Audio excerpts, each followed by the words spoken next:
Well, Elaine, first of all, I know it's been 5 years, but I mean, how are you guys right now? I mean, I know it's never easy to talk about all this, but here we are again, and 5 years later, talking about your son Dylan. I'm always, grateful for any coverage that Dylan's story gets because it's so important to keep the information out there. Um, you know, I'm happy that something is finally progressing within Dylan's case, and we just appreciate all the work that's been done by the new um, folks in La Plata County that have been appointed that have actually, made a lot of this come to fruition. I don't think if there weren't changes in La Plata County, we would be here today. So obviously, I mean, this moment, the arrest of Mark, this has been a long time coming. It has. It's been a very long time coming. Yeah. Your thoughts on it finally taking place. Sounded like you just found out recently that this was going to happen. Your thoughts on finding out that he was actually going to be arrested. It's bittersweet. I'd rather have my son.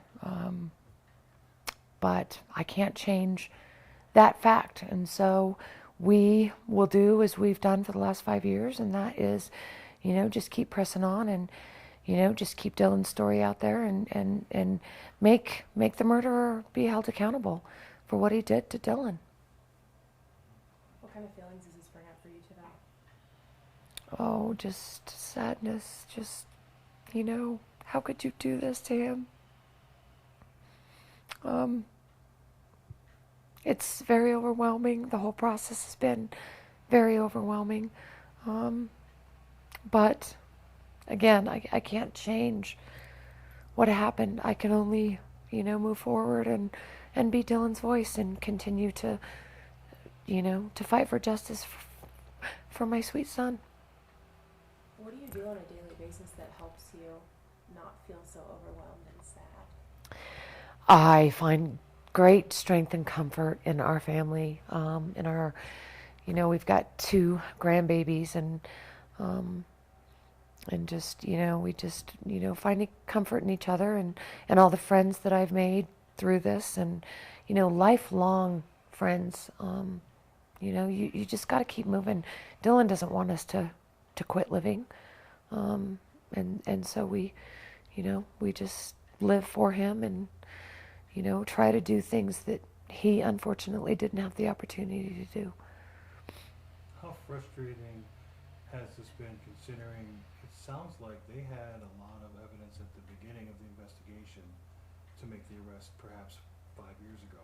Your thoughts on this process?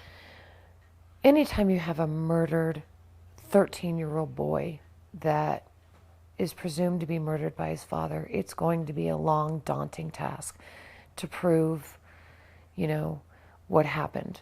And I'm not sure that we'll ever really know what happened. But I think that, again, the changes that have occurred in La Plata County have really, the new DA, the new sheriff, we've had an investigator who has, just been one of the most awesome people and someone that I truly admire and cherish. My frustration is not necessarily at law enforcement. My frustration is at the person who took Dylan's life. That's where the frustration is. If it weren't for his actions, we wouldn't be here. There would be no frustration. I wouldn't have to worry about who the new DA is in La Plata or who the new sheriff is. So I put this squarely on his shoulders. He's the one that caused this, and he's the one who really should be held responsible for this. I don't consider this anybody else's fault, regardless of how long it's taken them to make a case. I appreciate the fact that they've done what they've done, and yes, it's taken a while, but I'd rather them have all the information that they need so that we can get a conviction. Because without their tenacity and their willingness to continue researching and doing what they had to do on the legal end, we wouldn't be here, because the person who killed Dylan is not going to speak and tell the truth. So we had to put the truth together. And that's a difficult task.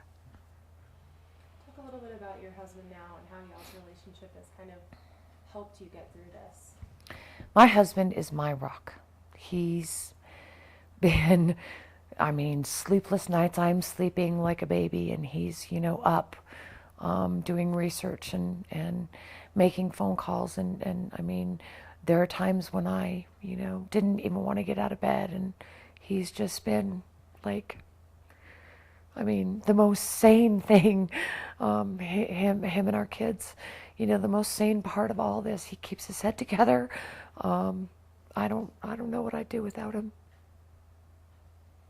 I think I know the answer to this, but this arrest and now the charge, it feels like this is something you've probably known from the beginning, right? Have you always known in your heart that it was Mark?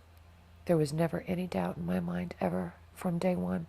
I knew that Mark had something to do with Dylan's disappearance and then, unfortunately, his murder. Yes. I've said that from day one.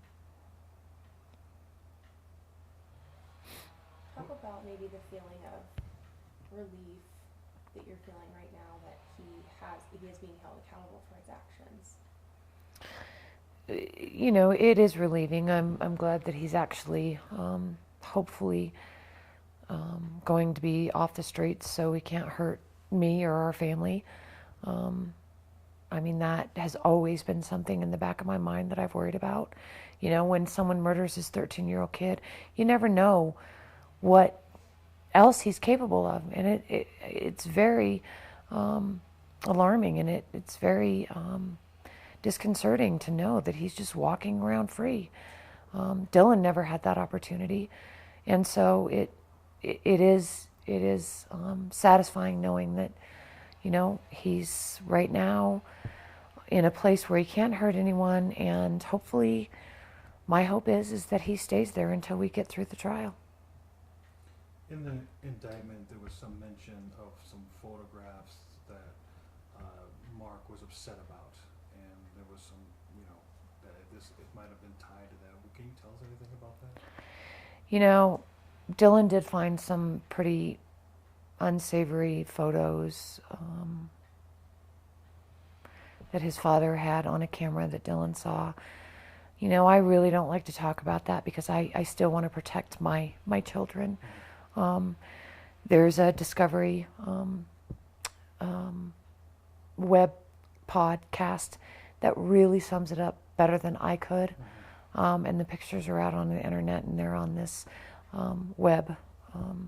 And you may want to go look at that. I don't feel that that's, something I need to speak about, or I still want to protect my kids. And well, without talking specifically about it, do you believe that's where this all came from? Did it start from that? I think it was a culmination of many things. I think Mark was very angry at me. I think he was very angry at Corey, Dylan's brother. I think he was very angry with my new relationship and my new life. I think he didn't want to pay child support. I think there's a number of things. I think the pictures, when you just put them all together, I think it was just a culmination of everything. Talk a little bit about Dylan as your son.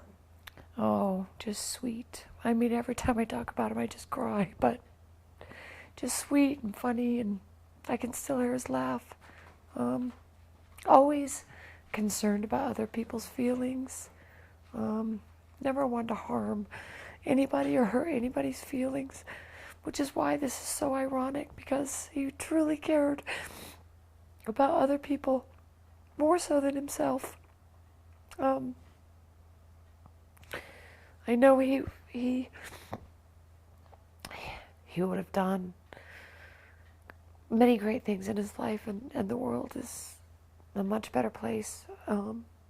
Even for the 13 years that he was here, he really touched a lot of people, and he continues to do so, even through his death. Talk a little bit about maybe a couple of things you've learned through this whole process, even about yourself or your family. I've learned how important a day is, a minute.